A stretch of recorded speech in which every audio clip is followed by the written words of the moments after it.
All right, so we are on to day 143, and the quote says, "Better a diamond with a flaw than a pebble without." It says, "What flaws have you learned to embrace, and how have they made you who you are today?" So if you're following along, just think about how you might respond to this.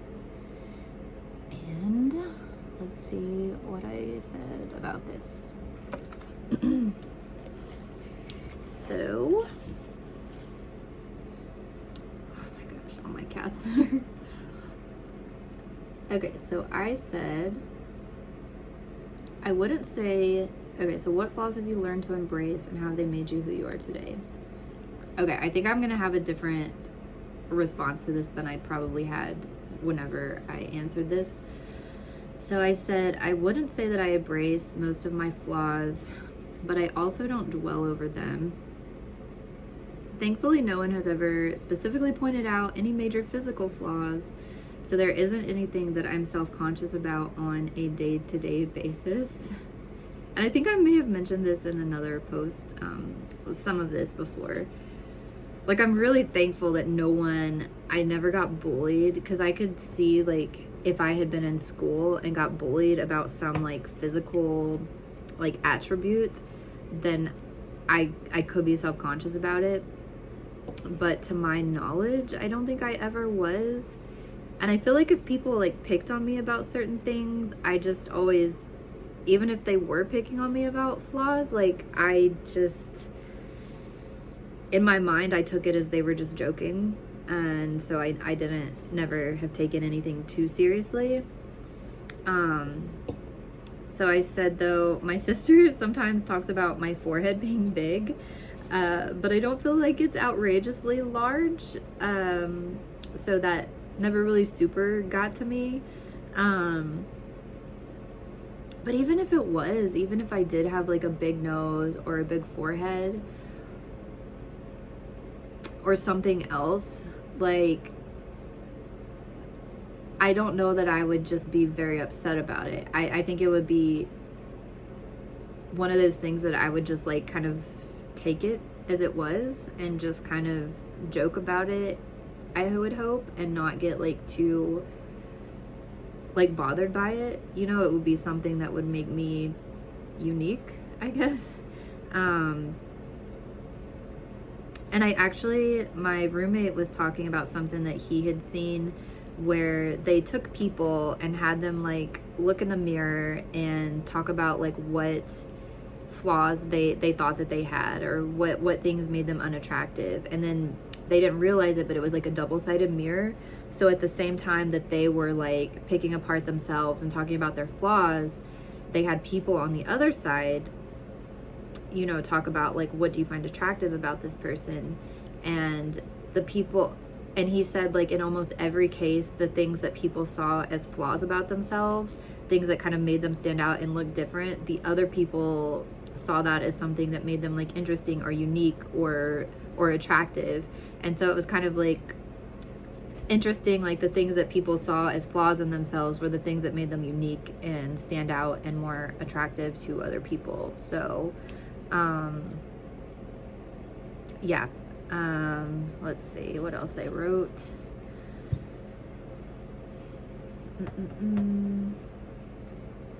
I said, I don't think there's any feature on my face or body that really stands out.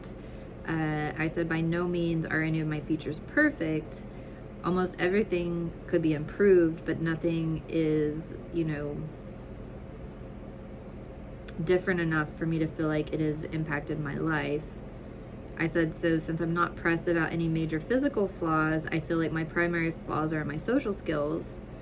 But again, I know I bring this up a lot, that I feel like I'm lacking in my social skills, but it's not something that I'm always, or especially when I was younger, that I was, like, too self-conscious about. And that was one thing that people would kind of, like, pick on me about, but they didn't do it in, like, a mean way. So I just took it as, like, that's just me, because I was shy. And so people would comment about me being shy or me being quiet. You know, I was one of those people that, you know, if I spoke up about something, they'd be like, oh, she talks, or, you know, but I never took it as like them being mean about it. And I just felt like that's just me, and that's how like people saw me, as like the quiet person. But I didn't really see it as like a bad thing, and I didn't really have anxiety about it until I got older, and having social skills and like networking with people was something that, you know, you was something that you needed to have more of to be able to, you know, advance in your career or things like that. So I think that's when it really started to bother me, was when I was expected to like go to these events for work or school and expected to network and talk with people, and I really didn't know how to do that, or I really struggled with doing it. And that's when I really started to get like anxiety about it, was because I knew that some of that social stuff was expected of me for work. But I think my boss at one point, on one trip that we went on, I don't think she realized like how anxious I was getting at doing these things. And there was one trip in particular, usually I would go on these trips by myself, but there was one that she was able to come with me, and I think she really saw like how stressed it made me. And so she's kind of pulled back from like pushing me to do those sorts of things. So even like next week, she's very social. She loves to interact with people. She loves to like know about people, and she's one of those like people that just like, I think, truly like cares about getting to know people. And she is wanting to have like a lunch get together with me and some of the other girls that work for her in the office. And I know the other girls, like whenever before COVID hit, you know, I was in the office with them, and I think she's known like how introverted I've gotten, even more so like since COVID has happened. And so when she like broached it to me, she was very like understanding. She was like, you know, like you can totally say no, and it's okay if you don't want to make the drive up here, and you know, but I'm planning a lunch with the other girls, and if you could make it, like that would be really great, but like don't feel pressure to do it. And so I agreed to do it. So I'm gonna go to lunch, and she seems like really happy about it. But at the same time, she knows me well enough now to know like how stressed I do get in some like social situations. And but I like that she gave me the option, and so I'm kind of looking forward to the lunch. But yeah, anyway, let's see what else I said. Flaws are in my social skills. And I already kind of talked about this. I said from a young age, I was made aware that I was quiet or shy because everybody would mention it. So when you're young, you don't really realize that you're different unless people point it out. And so that was one thing that people pointed out about me. And I said, but they never really said it in a negative way, so I didn't really see it as a bad thing. If anything, most people treated it as a good thing. I was quiet, didn't bother the adults or cause problems, so they liked me. And I said, now that I'm older, I don't really see it as a good thing, but it's not the worst flaw in the world to have. So that's kind of like, I've mentioned that aspect, I think, several times throughout this journal. But one thing that I've been thinking about more recently, and I know I've been bringing up social media a lot lately, but like seriously, I don't know, just hearing more people talk about these things on TikTok and stuff, like, okay, well, let me just get to the point of what I'm thinking about. So I always was never totally against like getting plastic surgery, and part of me deep down kind of thought that at some point I would get some sort of plastic surgery to try to keep myself looking young. I never like felt the need to do it because I felt like I still looked young enough. But I thought like, well, maybe when I'm like in my 40s, 50s, I might get some plastic surgery. I might get some Botox, you know, or something to keep me looking young.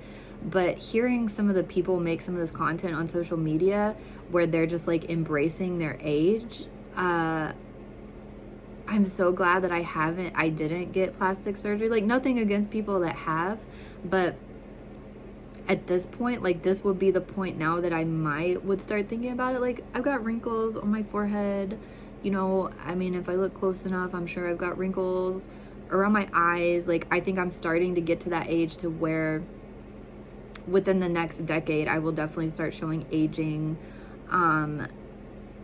There was one thing that I did start to do was I started getting some gray hairs pretty young. Like, not like abnormally young, but you know, in my 20s, I started to get gray hairs. And for a while, I would like just kind of pluck them out. But then I was like, well, when I pluck them out, they grow and then they're just like sticking straight up. And so I'm like, that's not a good idea. But for the most part, like, the gray hairs were kind of blending in with my hair and there wasn't that many of them.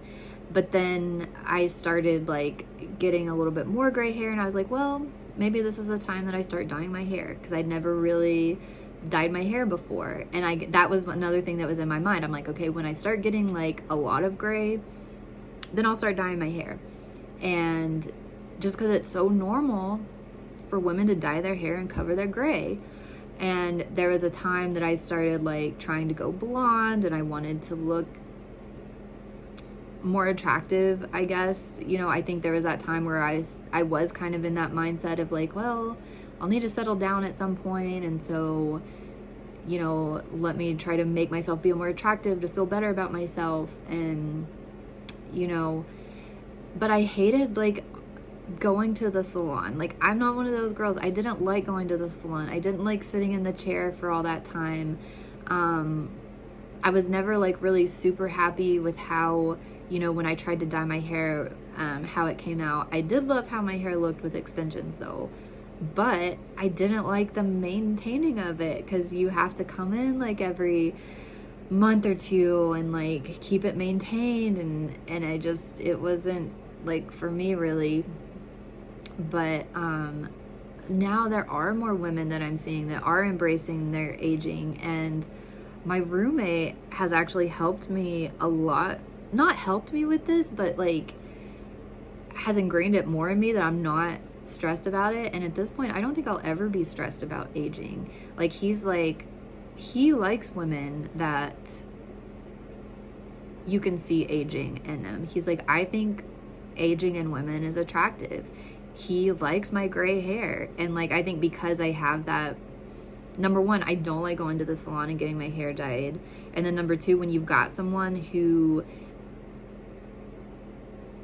says it's attractive, then I'm like, okay, well, I don't have to. There's gonna be somebody out there that finds this attractive, so let me find the person that's gonna find this attractive. So I don't know if you can really see it in this, but I've got quite a bit of gray hair right now, and I'm just letting it grow out. Like, I'm not gonna dye my hair, I don't think. I mean, don't like quote me to that, like hold me to that forever, but at this point, I don't see myself ever dyeing my hair. I'm just gonna embrace the gray hair. Again, I'm not saying I will never get Botox, but how I feel right now, I'm totally okay with embracing aging. And I'm just glad that I'm like out of that mindset that so many people have of like, I've got to, especially women for sure, like, I have to look as young as I can forever, you know. Like, I feel like I'm totally out of that mindset of like wanting to do all these things to keep myself looking young. And so, yeah, I'm just kind of like, I think I'm just going to embrace aging, and I want to try to be, yeah, I don't know. That's where I'm at right now. And I'm so glad that I'm there, because I see a lot of women that are very,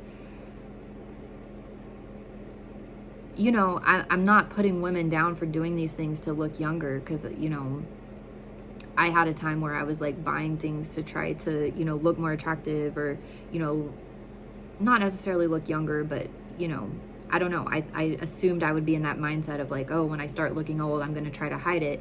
But now I'm not in that mindset, and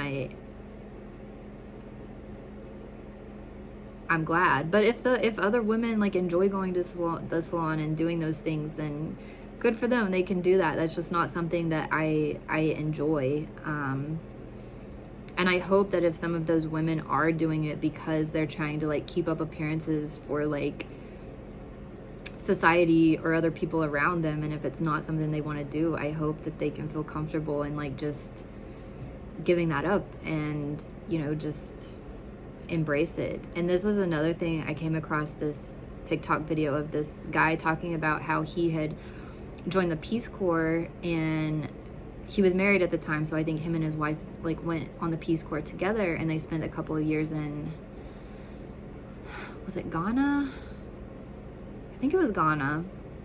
And he was talking about how they viewed pregnancy there, and he said, you know, we kind of do this here. Like when a woman is pregnant, we do like embrace the pregnancy while she's pregnant. We say, oh, you're a mother. Oh, you've got the glow. You know, like you look beautiful being pregnant and all this stuff. So we do kind of like admire women who are pregnant. And he said there, it was like, you know, they're the mamas. They get, you know, they get so much respect because they're, you know, making another human. They're doing something that's like really major and big. And he said, but the difference is there is like after they have the baby, they're not expected to look, their body isn't expected to look like it was before the baby. And in the US, that's what we expect. Like men are talking about how women have less value because they've had a kid and their bodies, you know, change. And there it's almost seen as like a, not a badge of honor, that's kind of like, but like the women aren't expected, like they've done something, they've done this achievement, you know, they've had a baby, they've created a life, and their bodies did that. And so the, you know, the stretch marks and, you know, the changes that the body is not seen as a negative thing, it's seen as like a positive thing.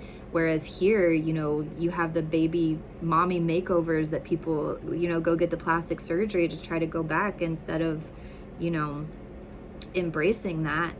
And that just like totally like shifted my whole worldview of like pregnancy. Like that just seems like an amazing thing to, instead of degrade women who have gone through that and have had a baby, degrade them for how their body has changed and make them feel insecure about how their body changes. It just seems so backwards. And like hearing that from a different perspective, and the guy said, he's like, you know, whenever my wife had a baby, he's like, I wouldn't have made her feel insecure about it, but he's like, now, you know, when she had the baby, I was looking forward to like how her body was changing and how her body was going to be different. And, you know, it kind of shifted his perspective on it. And he was looking forward to the changes and the differences, and that made her even more beautiful to him. And so, yeah, like I kind of wish like more people would embrace that mindset in the US instead of this mindset that like women have to stay young and look young and hide their age.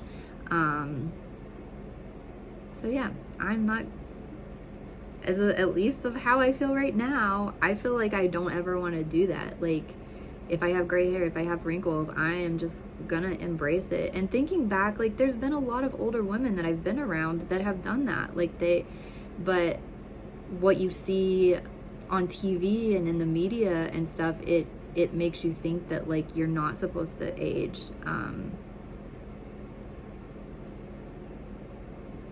Anyway, clearly this is something that's been on my mind lately. So yeah, so I do think, I hope that I will continue to kind of like embrace, you know, what people perceive as flaws. You know, I don't think they're flaws. I think it's just like natural. You know, you're made how you are, and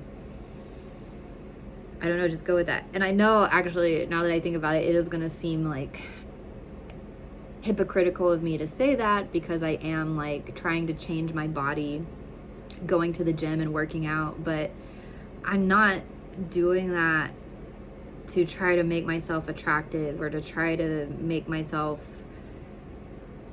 necessarily like look totally different, but it's more of like challenging myself. And I find it interesting how I'm able to change my body and how, you know, building muscle feels and you know, things like that. So yeah, I mean, I still do want to compete in a bodybuilding competition, but it's not so much for the physical like appearance of it. I mean, that's part of it, just to see how I can change doing that, but I don't know, maybe I do sound like a hypocrite